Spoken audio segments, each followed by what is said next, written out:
الحمد لله رب العالمين، أشهد أن لا إله إلا الله وحده لا شريك له، وأشهد أن سيدنا ومولانا محمدا عبده ورسوله. أما بعد، فأعوذ بالله من الشيطان الرجيم. بسم الله الرحمن الرحيم.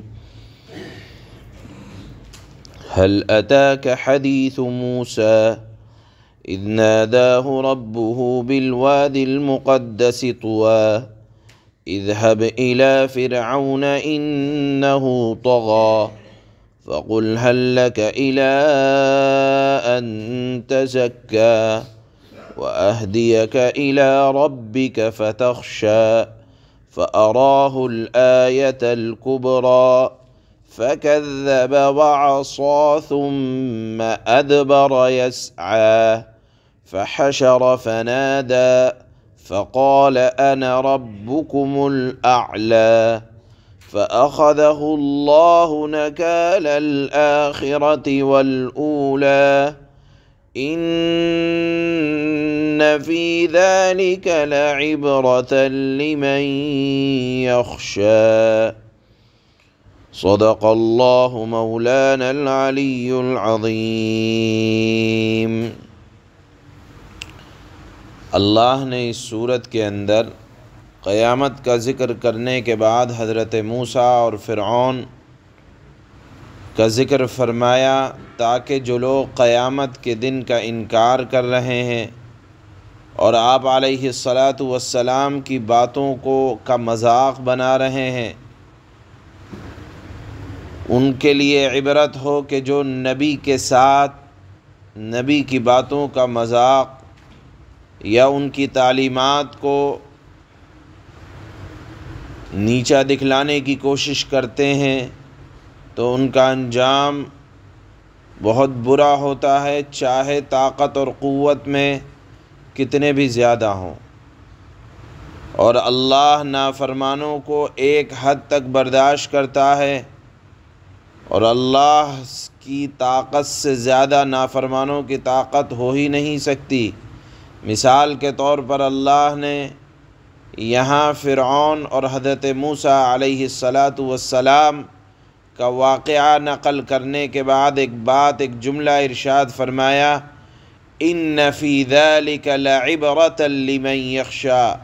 اس پورے واقعے میں یعنی فرعون کے سمجھانے، فرعون کے نافرمانی کی حد کو پار کر دینے اور پھر اس پر عذاب کے مسلط کیے جانے اور حضرت موسیٰ علیہ السلام کو ہر طرح کی پریشانیوں سے نجات دے کر ان کو نبوت ملنے کے بعد بنی اسرائیل کو فرعون جیسے ظالم کے درمیان سے بچا لے جانے، پورے واقعے کے اندر عبرت ہے۔ اور عبرت کس کے لیے ہے؟ لمن یخشی، جو اللہ سے ڈرنے والا ہو۔ بہرحال اللہ نے اس واقعے کو قرآن کریم کے اندر متعدد جگہ سورہ طٰہٰ میں بھی بیان کیا، اسی طرح سے سورہ شعراء کے اندر بھی یہ مضمون اللہ نے بیان فرمایا ہے، مختلف جگہ بیان کیا، لیکن ہر جگہ کوئی بھی واقعہ اگر اللہ قرآن میں متعدد جگہ بیان کرتے ہیں تو وہاں غرض و غایت اللہ کی ہر جگہ مختلف ہوا کرتی ہے۔ اور یہ بات قرآن کریم کی آیتوں میں غور کرنے سے معلوم ہوتی ہے کہ یہاں اللہ کی اس واقعے کو ذکر کرنے کی غایت کیا ہے، غرض کیا ہے۔ چنانچہ یہاں بھی اللہ نے فرعون اور حضرت موسیٰ علیہ السلام کے واقعے کو بیان فرمایا ہے اور ذکر فرمایا ہے کہ هل اتاک حدیث موسیٰ، اے نبی صلی اللہ علیہ وسلم آپ پوچھیں نافرمانوں سے کیا تمہارے پاس موسیٰ کا واقعہ پہنچا ہے؟ کون سا واقعہ ذکر کر رہے ہیں؟ اذ ناداہ ربہ بالواد المقدس طویٰ، حضرت موسیٰ علیہ السلام جب بڑے ہو گئے اور وہ مدین سے مصر کا سفر کر رہے ہیں، واپس آ رہے ہیں، تو راستے میں ایک مقدس مقام تھا وادی طویٰ، وہاں حضرت موسیٰ علیہ السلام کو اللہ نے نبی بنایا اور معجزہ دیا۔ حضرت موسیٰ علیہ السلام کو ایک روشنی عطا فرمائی اللہ نے، اور لاٹھی کا بھی معجزہ عطا فرمایا۔ بہرحال اس وقت اللہ نے فرمایا کہ تمہیں نبوت اس لیے دی گئی ہے کہ تم ظالم کے پاس جاؤ، اور جو مخلوق ہونے کے باوجود، جو اللہ کا بندہ ہونے کے باوجود دعویٰ کر رہا ہے انا ربکم الاعلی، کہ میں تمہارا رب ہوں، اس کو جا کر سمجھاؤ انہ طغیٰ، اس نے بڑی شرارت اختیار کر رکھی ہے، مخلوق کو ستانے کا، اور ساتھ میں اپنے آپ کو رب اور خدا ہونے کا دعویٰ کر رکھا ہے۔ اور کہو، کیا کہو؟ فَقُلْ هَلْ لَكَ إِلَىٰ أَن تَزَكَّىٰ، اس سے کہو کہ تجھے اس بات کی خواہش ہے کہ تو درست ہو جائے، یعنی اگر سنورنا چاہتا ہے تو سچی بات بتانے کے لیے میں تیار ہوں۔ اس آیت سے معلوم یہ ہوا کہ اللہ کی بات ظالم کے سامنے بھی کی جائے گی، اس کو بھی سمجھایا جائے گا، نا امید نہیں ہوا جائے گا۔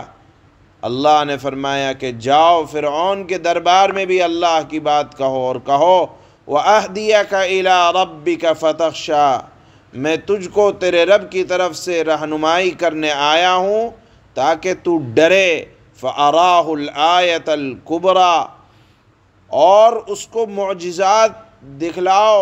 حضرت موسیٰ علیہ السلام نے معجزات دکھلائے تو کہنے لگا یہ تو جھوٹ ہے، جادو ہے، اور اپنے ملک کے بڑے بڑے جادوگروں کو جب بلایا گیا، جادوگروں نے اصلیت کو پہچان لیا کہ وہ ماہر تھے۔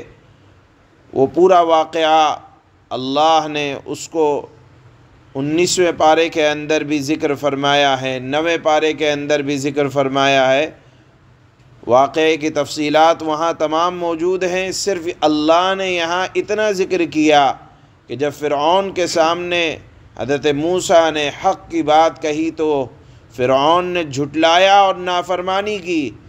جب بات سن لی، سمجھ لی، اور جادوگر ایمان بھی لے آئے تو ایمان لے آنا چاہیے تھا، مقابلہ فرعون کی طرف سے ہوا تھا۔ حضرت موسیٰ علیہ السلام نے سچی بات کہی، اللہ نے فرمایا ثم ادبر یسعی، جدا ہو کر کوشش کرنے لگا کہ موسیٰ کو اور اس کی قوم کو یہاں ان پر اتنا ظلم کیا جائے کہ وہ تنگ آ جائیں۔ فحشر فنادی، پھر بالآخر جمع کیا اور بلند آواز سے اس نے یہ بات کہی انا ربکم الاعلی، میں ہی تمہارا رب ہوں۔ اللہ نے فرمایا اللہ نافرمانوں کو بہت برداشت نہیں کرتا۔ فَأَخَذَهُ اللَّهُ، اللہ نے اس کو پکڑ لیا، آخرت کی رسوائی کے اعتبار سے بھی اور دنیا کی رسوائی کے اعتبار سے بھی، کہ وہ بحر قلزم میں ڈوبا۔ اللہ نے کمزوروں کو نجات عطا فرمائی، حضرت موسیٰ علیہ السلام نجات کا سبب بنے۔ یہ واقعہ ذکر کرنے کے بعد اللہ نے فرمایا ان فی ذلک لعبرۃ لمن یخشی، بے شک ایسے شخص کے لیے بڑی عبرت ہے اس واقعے کے اندر جو اللہ سے ڈرنے والا ہو۔ طاقت کیسی بھی ہو، فرعون سے زیادہ ہماری طاقت نہیں ہے، لیکن فرعون کے بھی اللہ نے ایک متعینہ وقت تک اس کو برداشت کیا، اور پھر اس کی نافرمانی کے سبب اللہ نے پکڑ لیا۔ ایک سبق تو اس واقعے سے یہ ملتا ہے۔ دوسرا سبق یہ ملتا ہے کہ ظالم چاہے کتنا بھی بڑا ہو، اللہ کی بات سمجھانے کے لیے اس کے پاس بھی جایا جائے گا اور اس کو بھی سمجھایا جائے گا۔ اللہ نے حضرت موسیٰ کو فرعون کے پاس بھیجا تھا کہ جاؤ اس کو بھی سمجھاؤ اور اس کے بھی دین حق کی بات اس کو سمجھاؤ۔ یہ اس واقعے کا سبق ہے جو اللہ نے یہاں بیان فرمایا ہے۔ اللہ فرماتے ہیں هل أتاك حديث موسى إذ ناداه ربه بالواد المقدس طوى۔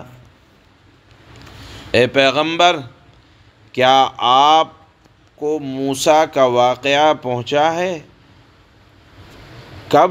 جب ان کے پروردگار نے انہیں طویٰ، ایک جگہ کا نام ہے، کہ مقدس وادی میں آواز دی تھی۔ کیا بتایا تھا کہ اذهب الى فرعون انه طغى، کہ فرعون کے پاس چلے جاؤ، اس نے بہت سرکشی اختیار کر رکھی ہے، اور جانے کا مقصد سمجھانا ہوگا۔ فقل هل لك الى ان تزكى، اور اس سے کہو کہ کیا تمہیں یہ خواہش ہے کہ تم سنور جاؤ۔ وَأَهْدِيَكَ إِلَىٰ رَبِّكَ فَتَخْشَىٰ، اور یہ کہ میں تمہیں تمہارے پروردگار کا راستہ دکھاؤں تو تمہارے دل میں خوف پیدا ہو جائے۔ معلوم یہ ہوا کہ ظالم کے پاس بھی جایا جائے گا، اس کو بھی ظلم سے روکنے کی کوشش کی جائے گی، اس سے ملاقات کی جائے گی۔ فَقُلْ هَلْ لَكَ إِلَىٰ أَن تَزَكَّىٰ وَأَهْدِيَكَ إِلَىٰ رَبِّكَ فَتَخْشَىٰ، ظالم سے کہو کہ کیا تمہیں خواہش ہے کہ تم سنور جاؤ، اور یہ کہ میں تمہیں تمہارے پروردگار کا راستہ دکھلاؤں تو تمہارے دل میں خوف پیدا ہو جائے۔ فَأَرَاهُ الْآيَةَ الْكُبْرَىٰ فَكَذَّبَ وَعَصَىٰ ثُمَّ أَدْبَرَ يَسْعَىٰ فَحَشَرَ فَنَادَىٰ۔ چنانچہ موسیٰ نے اس کو بڑی زبردست نشانی دکھلائی کہ ان کی لاٹھی سانپ بن گئی، ان کا ہاتھ چمکنے لگا۔ جب یہ معجزات دیکھے تو تمام ملک کے جادوگروں کو اکٹھا کر لیا اور کہا کہ مقابلہ ہوگا، جو مقابلے میں جیتے گا بات اس کی مانی جائے گی۔ چنانچہ اللہ فرماتے ہیں پھر بھی اس نے انہیں جھٹلایا اور کہنا نہیں مانا، پھر دوڑ دھوپ کرنے کے لیے پلٹا۔ فحشر فنادى، پھر سب کو اکٹھا کیا اور آواز لگائی۔ فقال انا ربكم الاعلى، اور کہا مخلوق ہونے کے باوجود، انسان ہونے کے باوجود کیا کہا کہ میں تمہارا اعلیٰ درجے کا پروردگار ہوں۔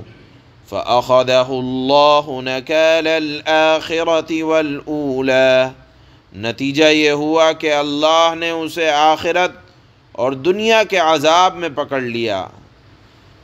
ان فی ذلک لعبرۃ لمن یخشی، حقیقت یہ ہے کہ اس واقعے میں اس آدمی کے لیے بڑی عبرت ہے جو اللہ کا خوف دل میں رکھتا ہے۔